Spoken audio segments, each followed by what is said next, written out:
أعوذ بالله من الشيطان الرجيم بسم الله الرحمن الرحيم الحمد لله رب العالمين والصلاة والسلام على أشرف الأنبياء والمرسلين وعلى آله وصحبه أجمعين اللهم افتح علينا حكمتك وانشر علينا من خزائن رحمتك يا أرحم الراحمين يا فتاح يا عليم افتح قلوبنا فتوح العارفين ورزقنا فهم النبيين وإلهام الملائكة المقربين اللهم نوّر بكتابك أبصارنا واشرح به صدورنا واستعمل به أبداننا وأطلق به ألسنتنا وقوي به أجناننا واسرع به أفهامنا وقوي به عزامنا بحولك وقوتك فإنه لا حول ولا قوة إلا بك يا أرحم الراحمين Rabbi syrah li sadri wa yassir li amri wa hlul 'uqdatam min lisani yafqahu qawli. Amma ba'da. Jadi kita um, mulakan sekali lagi dengan mengucapkan kesyukuran kepada Allah SWT, dan kita mengharapkan Allah akan sentiasa bersama kita, membantu kita dan memberi motivasi, kekuatan untuk kita terus berusaha untuk menimba ilmu, memahami kalimah-kalimah Al-Quran dan ayat-ayat Al-Quran, ya. So pendekatan QEH Academy untuk kita memahami ayat-ayat Al-Quran, untuk memahami tafsir dan tadabbur, mesti ada prerequisite dia, ya. Prerequisite-nya ialah mengenal kalimah dulu. Itulah yang paling asas yang kita perlu kuasai, ya. Kalau kita pergi Kelantan bertadabbur atau kita pergi tafsir tapi kalimah kita tidak mengenali, so kita akan dapati kefahaman kita akan sikit terbantut, ya, terbantut. Jadi sebab tu kita banyak menumpukan kepada mengenal setiap kalimah di dalam Al-Quran itu, ya. Tuan-tuan dan puan-puan, kalau boleh mahirkan setiap kalimah-kalimah yang digunakan dalam ayat Al-Quran itu. Selepas kita mahir kalimah, barulah kita memahaminya dalam konteks ayat itu supaya kita boleh memberi terjemahan kepada ayat ini. Itulah cara pendekatan yang lebih baik, ya, daripada kita hanya mendengar syarahan tadabbur ataupun tafsir yang dibacakan kepada kita tapi kita tidak memahami, ya, sebab kita tidak mengenal kalimah. Okey, kita semalam kita telah berkongsikan latar belakang kepada ayat ini. Kenapa ayat ini diturunkan adalah untuk menyambung cerita mengenai orang-orang munafiqun, ya, yang bermula dengan ayat ke-8, dan kita telah pun semalam imbas kembali apa yang Allah ceritakan mengenai orang-orang munafiqun ni dari segi perangai dia, dari segi attitude, ya, pemikiran dia, arah tuju dia, dan bagaimanakah mereka mengambil ataupun menyahut apa yang disuruhkan kepada mereka. Itulah karakter-karakter orang-orang munafik, ya, yang Allah ambilkan ceritanya di zaman Nabi kita, semasa Nabi kita masih lagi hidup, ya,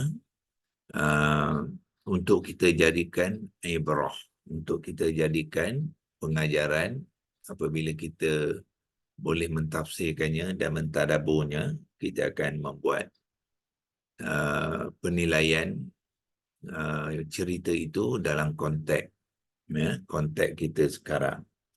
So yang paling penting ni kita akan menilai diri kita dalam konteks ayat-ayat ni supaya kita tidak termasuk dalam kumpulan Allah yang ceritakan dalam beberapa ayat ini sehinggalah ke ayat yang ke-17 ya, kerana kalau kita termasuk dalam golongan itu maka kita akan boleh rasakan ya, sebab Imam Ghazali berkata kalau kita membaca Al-Quran tu kita mesti dapat rasakan isi kandung ayat tu kepada diri kita. Macam manakah kesannya kepada diri kita yang pertama ya. Lebih daripada kita mencuba memahami kesannya kepada orang lain, dia mesti memberi kesan kepada kita sendiri dahulu, iaitu dalam ayat 17 tu Allah kata mereka-mereka ni Allah tarik balik cahayanya dan Allah biarkan mereka ni dalam keadaan gelap, dalam kegelapan, maka mereka-mereka ini tidak dapat melihat. Jadi kalau kita buat penilaian dia, reflection kepada diri kita, kalaulah kita termasuk dalam golongan ni, maknanya kita akan dapati hidup kita ni di dalam kegelapan ya.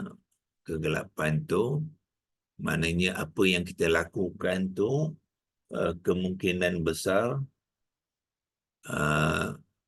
tak betul ya, kemungkinan besar tidak menepati sebab kita tidak ada cahaya yang nak menerangi hidup kita untuk berada di landasan yang benar ya.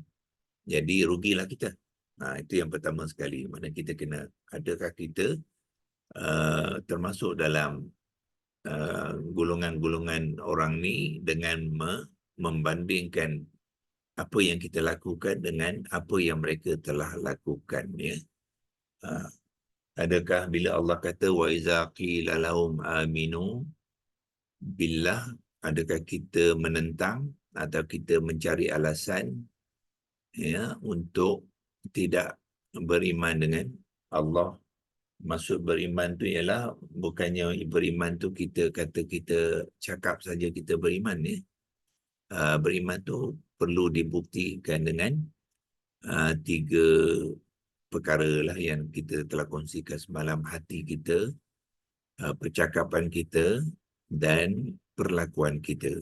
Tiga-tiga tu kena complete package-nya ya. Dan kalau kita kata kita beriman dengan Allah, maknanya percakapan kita, fokus kita, pemikiran kita, perlakuan kita, prioriti yang kita buatkan setiap hari itu mesti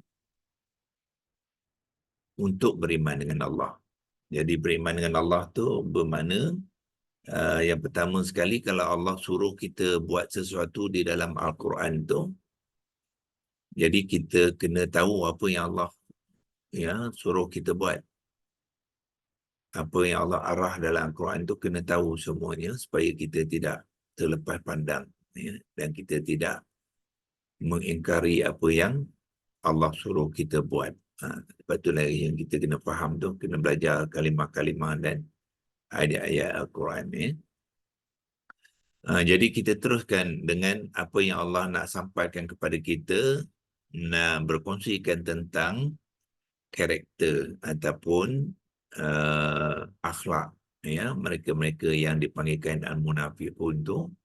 Selepas mereka tu dalam Allah tarik balik, hilangkan cahaya kepada mereka itu, maka mereka di dalam kegelapan dan mereka la yubsirun ya, mereka berterusan dalam fi'il, dalam bentuk keadaan fi'il mudhari' maklum.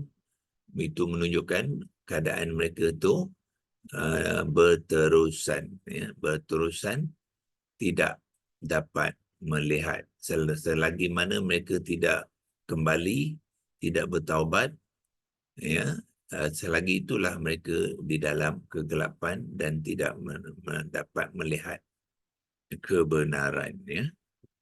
So Allah terang sambunglah mereka ni tadi ya, iaitu dengan memulakan ayat ke-18 dengan summun bukmun umyun fahum la yarji'un ya.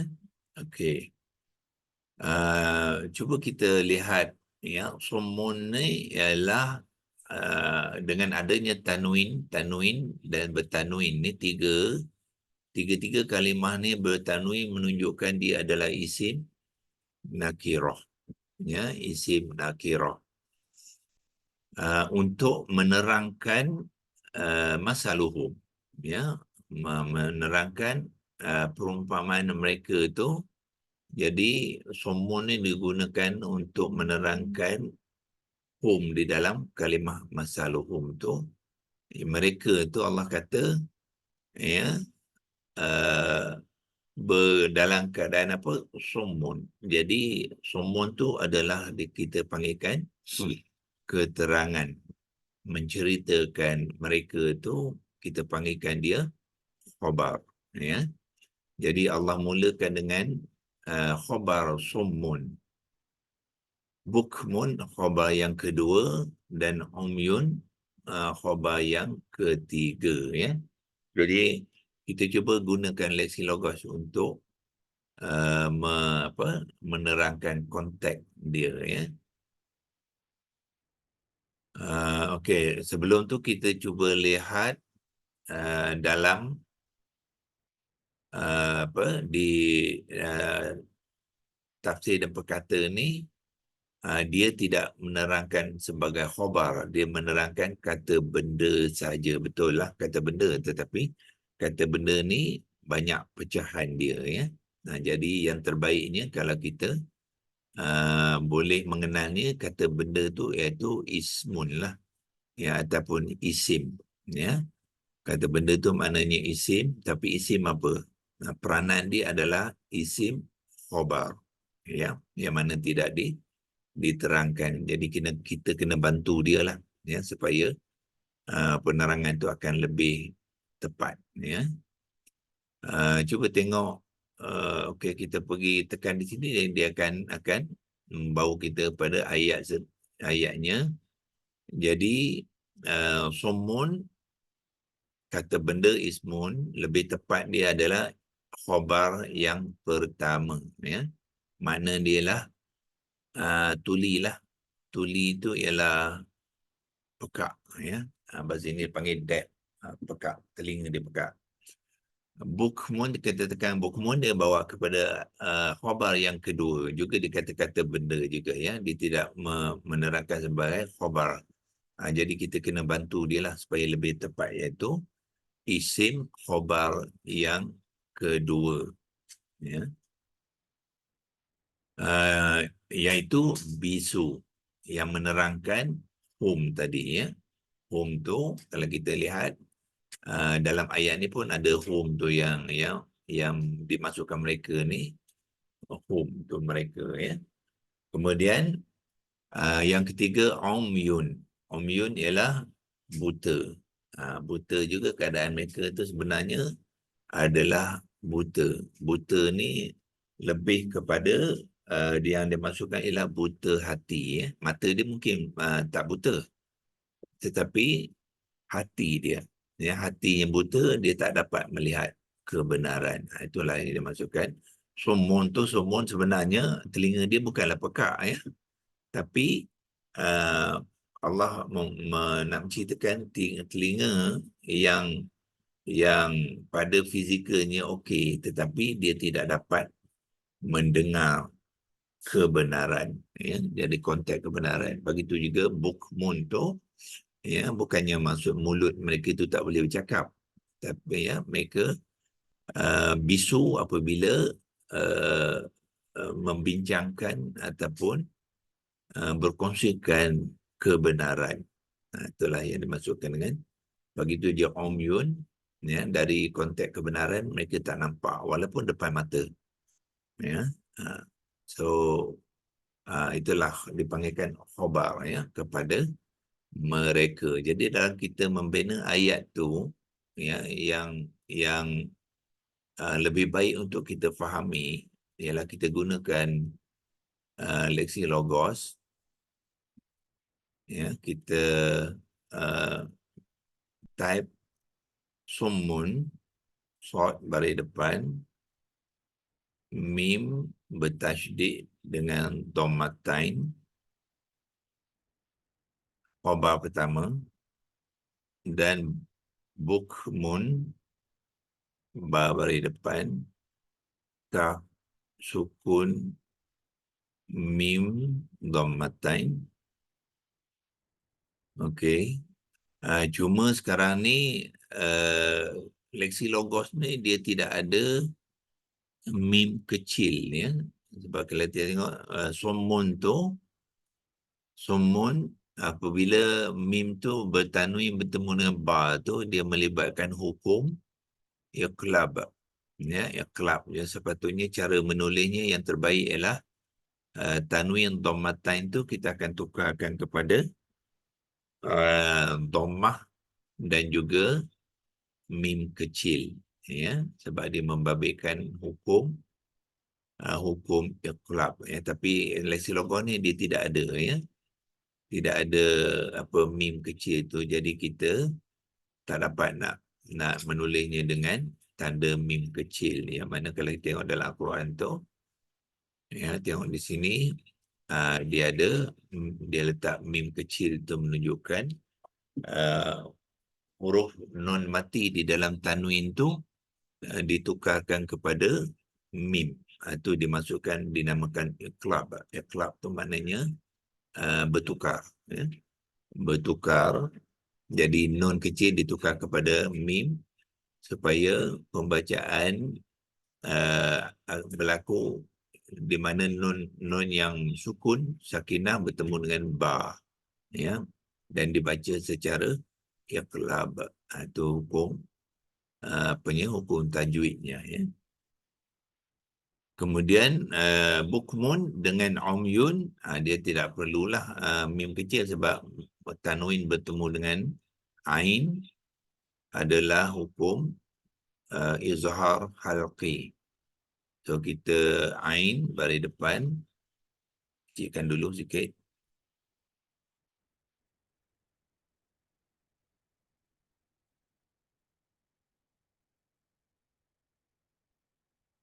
Mim yang sukun dan ya yang dhammatain, ya.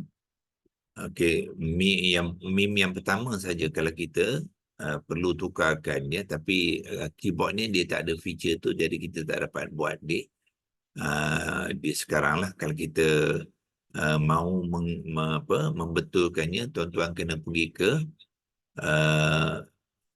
alquran.com. Mungkin saya tunjukkan sekarang, ya, supaya penulisan tu baik, ya, iaitu kita pergi ke Google, ambil Quran digital yang dipanggilkan Quran.com, ya, Quran.com. Ini Quran.com. Lepas tu tuan-tuan pergi ke ayat itulah, iaitu ayat ke-18, ya. Ambil tanda kanta ni search, ya, untuk mencari ayat tu. Tuan-tuan tekan di sini 2 ayat surah Al-Baqarah dengan ayat 18, ya. So tekan 2 dekat kanta tu 2:18, so dia akan keluar ayat 18 lah, ya.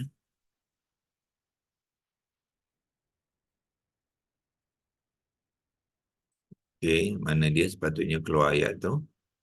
Ni dia, ya, 2:18. So kita tekan di situ, so dia akan bawa kita kepada ayat ke-18. Ini dia, kita tengok Quran.com tu dia menulisnya dengan betul lah, ya, somun. Jadi apa kita buat? Kita kopikan di sini, ya. Tuan-tuan klik kat sini. Lepas tu bila wadah warna biru tu, warna hijau tu, warna apa ni? Warna turquoise agaknya, ya. Warna turquoise tu, lepas tu kopikan dia. Right click mouse tu, kopikan dia, bawa balik dekat leksi logos tadi dan tampal kat sini untuk menggantikan somun yang kita guna leksi logos tadi tidak berapa tepat, ya. Dan okey, ya, somun dia ini kita buang satu, jadilah somun bukmun. Nah, yang ni dia ada ya mim kecil tu ya. So biasa kalau mim kecil kita tengok sepatutnya dia tidak bertanwin lagi lah ya. So dia akan mengambil, kita cuba betulkan sini kalau boleh betulkan. Dia sepatutnya mengambil dhammah saja ya. Dan kita try sekali lagi pastekan yang tadi. Okey, masih lagi tak ya, dia bertanwin ya. Maknanya penulisan ni belum menepati lah. Ini kemungkinan masalah digital software ni lah ya, dia tak dapat. Tapi apa yang sebenarnya ialah yang betulnya tuan-tuan lihat di sini ya, saya besarkan macam mana penulisan sumun tu sepatutnya macam ni lah. Short baris depan, mim yang bertasydid, tinggal satu saja baris dhammah dia, sebab baris yang kedua tu telah ditukar kepada mim kecil ni ya. Jadi dia tak sepatutnya ada dua baris, dia satu saja. Jadi satu baris dhammah, satu baris mim lah yang menunjukkan mewakili tanwin tadi ya, sebab dia terlibat dengan hukum iqlab ya. Kemudian bila tanwin bertemu dengan ain, hukum izhar halqi, jadi tanwin tu perlu dituliskan dalam bentuk yang dipanggil, selalu kita sebut dia macam 69. Yang ni dipanggilkan tanwin tidak selari. Yang ni ialah tanwin selari. Kita panggil dia tanwin selari. Ya, sebab hukum izhar kita kena menggunakan tanwin selari ya. So masalah lasi logos ni dia ada satu tanwin saja. Dia tak ada selari, tak ada tak selari ya. Dia hanya ditulis dengan satu jenis, mana dia lasi logos tadi. Dia tanwin macam ni saja ya. Itu yang ada tanwin dhammah. Tapi sepatutnya dalam penulisan yang terbaik ialah di sini tanwin, sorry, ini kita kena buang satu bukmun ni ya.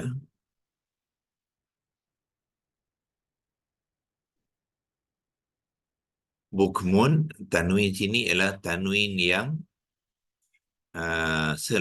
tidak, selari. Yang ni selari, yang ni tidak selari ya. Kita balik kepada Quran.com tadi tengok ya. Yang ni adalah tanwin selari, yang ni tidak selari ya. Kenapa kita panggil dia tidak selari? Kerana kedudukan baris yang kedua tu dengan baris pertama tu tidak dalam satu kedudukan. Itu dipanggil tidak selari. Yang ni baris yang kedua tu dengan baris yang pertama tu dia dalam satu kedudukan. Sebab tu dipanggilkan tidak selari. Yang ni sebab dia membabitkan hukum ikhfa. Tanwin bertemu dengan fa. Jadi dia ikhfa dan didengungkan ya. Apabila ikhfa ataupun idgham ma'al ghunnah ataupun iqlab, jadi kita kena gunakan tanwin yang tidak selari ya. So yang terbaiknya kalau kita nak tu, kita ambil yang ni lah. Kita akan tengok sama ada penulisan ni boleh membantu ke tidak. Kita copy yang ni ya. Kita copy ni bawa ke lesi logos tu, sama ada dia membantu ke tidak. Tiga ni ya, dia tak patutnya tiga-tiga ni boleh dihijaukan, highlightkan dan kita copy. Nampaknya ada something wrong, tak boleh tiga. Ya, kita ambil satu-satu lah. Okey, ambil yang ni bukmun, kopikan dia, bawa ke lesi logos. Cuba kita tampal di situ, tengok. Masih sama ya. So masalah ni ialah masalah digital Quran, apa ni, digital keyboard ni lah. Dia tidak dapat mengambil tanwin yang selari ataupun tidak selari ya. Dia hanya menggunakan tanwin dalam bentuk ni ya. So kita padamkan ya. Okey, jadi bila tuan-tuan menulis dengan lasi logos tu kena kena apa hati ya, kena kena tahu ya, apa yang sebenarnya sepatutnya dan apa yang berlaku di dalam penulisan ini ya. Jadi okey, tadi mungkin kita sambung dengan fahum sekali untuk konteks saja ya. Fahum untuk menunjukkan tanwin ini bertemu dengan fa. Kita kecilkan sikit. Dia melibatkan hukum ikhfa, fahum.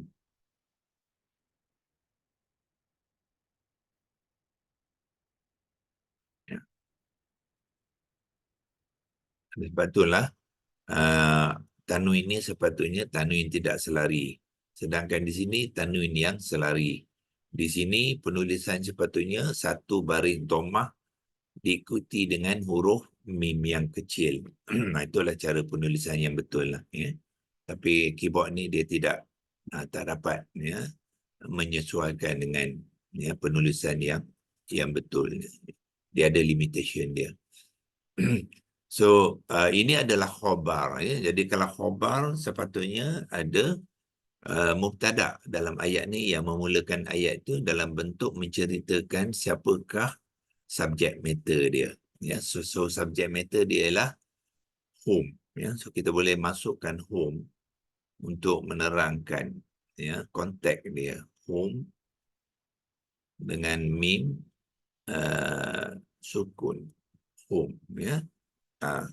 Tetapi biasanya home ni dia digunakan sebagai suffix. Ya, dia digunakan kepada kalimah dalam bentuk suffix. Suffix maknanya dalam bentuk attachment kepada kalimah lain. Ya. So yang sebaiknya kita masukkan apa?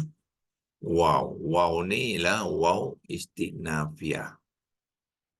Jadi kita bracketkan dia untuk menunjukkan sebenarnya di dalam ayat tu sepatutnya ada wahum ya, menunjukkan dan mereka itu ya, dan mereka itu barulah diikuti dengan khabar dia. Jadi hum ni adalah mubtada yang marfu ya, dimulakan dengan waw.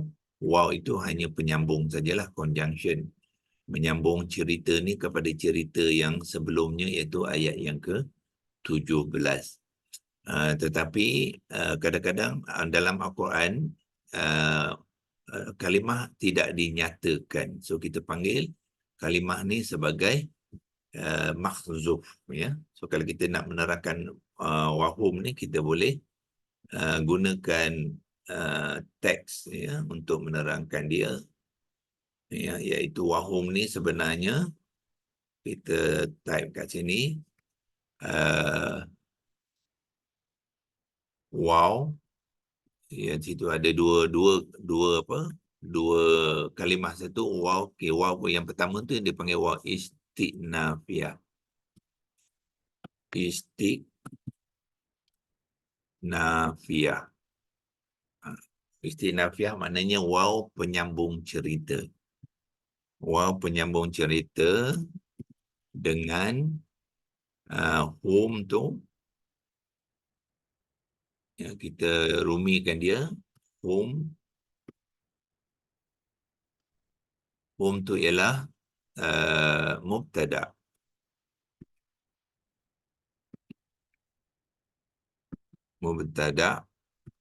Mubtada semestinya lah yang marfu ya, mubtada marfu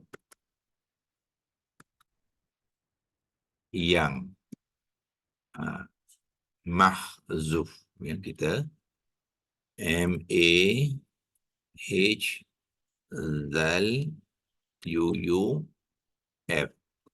ya, untuk menerangkan sepatutnya ayat tu bermula dengan wahum ya, wahum summun bukmun umyum, barulah konstruk dia lebih jelas ya, lebih jelas.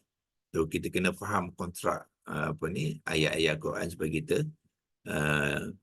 apa mengenalnya dengan lebih baik. Ya.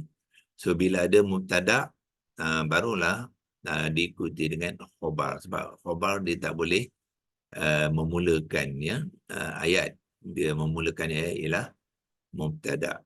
Itulah konteksnya. Konteksnya apa? Wahum. Lepas tu summun bukmun umyun ni kita boleh rangkaikan sekali dengan mungkin kita boleh kotakkan dia sekali. Ya, ketiga-tiga ni kita boleh terangkan sebagai khobar. Ya, khobar kepada mubtada jadi. Jadi kita nerangkan dia khobar 1, 2 dan 3. Sebab dia ada 3 khobar tu. Ya, khobar pertama ialah summun, khobar kedua ialah bukmun, dan khobar ketiga ialah umyun. Khobar, apa makna khobar? Khobar ni ialah keterangan ya kepada mubtada yang sebelumnya. Sepatutnya dia sifat. Ya, sebenarnya dia dari segi karakter, dari segi function dia, dia adalah sifat kepada whom. Ya. Tetapi dia tidak boleh dipanggil isim sifat sebab ada ciri-ciri dia tidak mengikut whom itu. Whom tu ialah isim domain yang ma'rifah. Ya, isim domain yang ma'rifah. Sedangkan sumun tu ialah nakirah. Sebab tu dia tidak boleh panggil isim sifat. Tapi fungsi dia sebenarnya ialah isim sifat. Cuma dia tidak boleh dipanggil isim sifat. So, bila tidak boleh dipanggil isim sifat, dia dinamakan khobar. Itulah cara kita memahami apakah khobar sebenarnya. Ya. Hum dia isim ma'rifah. Sedangkan sumun tu ialah nakirah. So, pertalian tu kita panggilkan mubtada dan khobar. Dan bukannya isim sifat. Kalau sumun tu mengambil kalimah ma'rifah, maka kita panggil dia isim sifat. Contohnya, ma'rifah kepada sumun akan jadi as-summu. Ya, as-summu. Itu isim sifat kepada hum. Ya. Tapi di sini dia menggunakan nakirah. Jadi kita panggil dia khobar. Jadi khobar 1, 2 dan 3. So kita panggil dia khobar 1, 2, 3 kepada mubtada. Mubtada. Okey. Berikan i'rab dia sekali ya. Khobar 1, 2, 3. Kalau kita nak menerangkan dengan lebih tepat, nakirah. Tiga-tiga tu dalam bentuk nakirah yang marfu kepada mubtada hum tadi ya. Kalau kita nak bracketkan, kita boleh ambil hum ni. Tengok kalau kita boleh copy dia, masukkan dalam bracket tu untuk memahamkan apakah manakah mubtada ni ialah merujuk kepada hum.